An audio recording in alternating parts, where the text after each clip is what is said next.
Aircraft Rescue and Firefighting Station, known as ARFF, is a specialized unit of Volusia County Fire Services.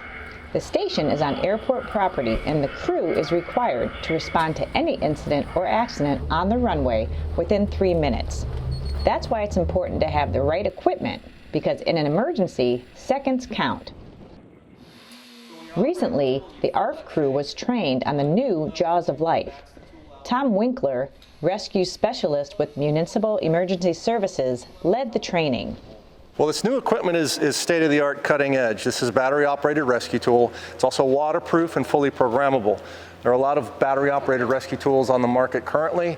This brings it to a new level. Now the tool's going to drain. Rescue tools have come a long way in the past 50 years. Back in the day, they were large and heavy and had to use hydraulic fluid and internal combustion engine. Now they're portable, less back injuries, they're lighter, they maneuver quicker, they're less caustic to the environment, they're quieter. So technology has creeped into the rescue tool world like it has in anything else. These are the same tools used by rescue crews responding to a vehicle crash. It's all about removing mangled metal from the patient. The same concept applies in ARFF firefighting, but the main differences are substantial fuel on the ground from an aircraft, foam on the ground from the ARFF truck, the confined space, and entrapment inside the fuselage. So the equipment is very similar. It's exactly the same equipment that's used in the street, but because of the portability and the non-internal combustion engine, no hydraulic lines, it makes it usable for airport rescue. For the operator can be inside of the fuselage and not be worried about the negative effects of an internal combustion engine, such as carbon monoxide or noise, off-gassing, and the tools are much more maneuverable inside a confined space. The previous equipment required 3 firefighters.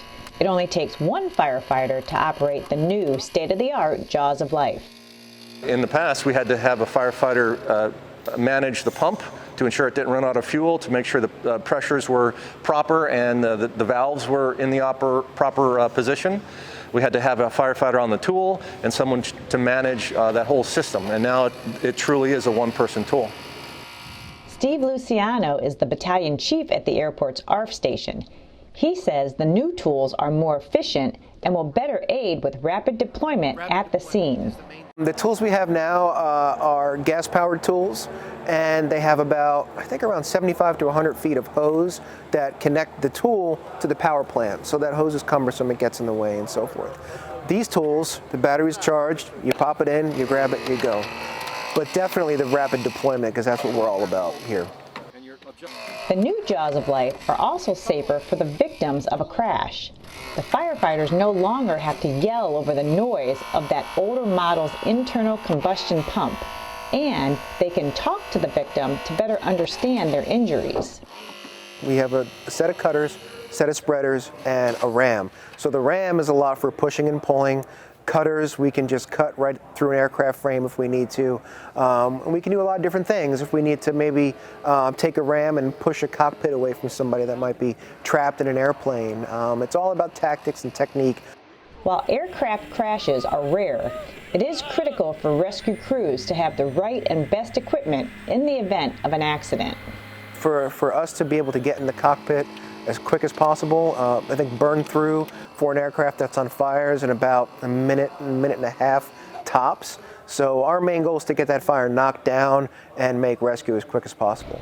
For Volusia Magazine, I'm Joanne Magley.